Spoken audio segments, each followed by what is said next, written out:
Brazil বনাম ফ্রান্সের ম্যাচটি যে হেরে গেল, দোষ কি কোচের ছিল নাকি ফুটবলারদের? এর হাসিটা দেখেন, ম্যাচ হারার পরে কিভাবে এভাবে হাসতে পারে। ম্যাচ হারার জন্য আমি কালকে ভিডিও আপলোড করিনি। এদের যদি লজ্জা শরম থাকতো তাহলে ম্যাচটি ড্র করতে পারত। ফ্রান্স লাল কার্ড খাওয়ার পরেও 10 জন নিয়ে খেলেছে, 10 জনের বিপক্ষে 11 জন ফুটবলার ড্র করতে পারল না। তার মধ্যে আর স্কোয়াডও ঠিক নেই। ম্যাচে ভুল পাস, কে কাকে বল দিচ্ছে।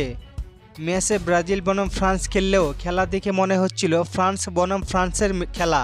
আপনাদের কাছে আমার এক প্রশ্ন, স্কোয়াডে নেইমার জুনিয়র থাকলে ম্যাচটা কি এরকম হতো? কি মনে হয় আপনার? নেইমার একজন পিওর প্লে মেকার, তার গুরুত্ব যে কতটা এই ম্যাচে হারে হারে টের পাইছে কার্লো আনচেলত্তি। এরপরেও যদি নেইমারকে বাদ দিয়ে বিশ্বকাপে যায় তাহলে দেখতে হবে বিশ্বকাপের গ্রুপ পর্ব থেকে বাদ গিয়েছে ব্রাজিল। গতকালের ম্যাচটি কি আসলেই ব্রাজিলের মতো করে ব্রাজিল খেলতে পেরেছে? আপনারা এখন বলতে পারেন দলের মেইন প্লেয়ারগুলো ইনজুরিতে। ভাই, তাদেরকে বলবো যারা জাতীয় দলে খেলেছে, ক্লাবে তাদের পারফরমেন্স কি এতটাই বাজে ছিল?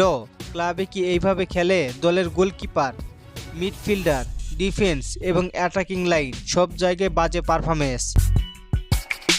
ব্রাজিল যে প্রথম গোল হজম করলো সেখানে লেফট ব্যাক কোথায় ছিল? ডগলাস সান্তোস কোথায়? সেন্টার ব্যাক কোথায়? আমরা সবাই জানি এমবাপ্পেকে আটকানো এতটাও সহজ হবে না। এরপর 78তম মিনিটে ব্লেমার একটি গোল করেন। 90 মিনিটে ম্যাচটি শেষ হয় 2-1 গোলের ব্যবধানে। ফ্রান্সের বিপক্ষে ব্রাজিলের মতো করে খেলতেই পারেনি। ব্রাজিলের অ্যাটাক নেই, মাঝ মাঠে কোনো কন্ট্রোল নেই, ডিফেন্স ভালো না। এইভাবে কি ম্যাচ যেতে সম্ভব? কখনোই না। আপনার কি মনে হয় ব্রাজিল ম্যাচ হারার জন্য কাকে দায়ী করবেন? জানিয়ে দিন কমেন্ট করে। আর ফুটবলকে নিয়ে নতুন কোনো প্রশ্ন থাকলে করতে পারেন, পরবর্তী ভিডিওতে রিপ্লাই করব। অবশ্যই নাম দিয়ে কমেন্ট করবেন এবং আলাদা কমেন্ট করার ট্রাই করবেন। ধন্যবাদ।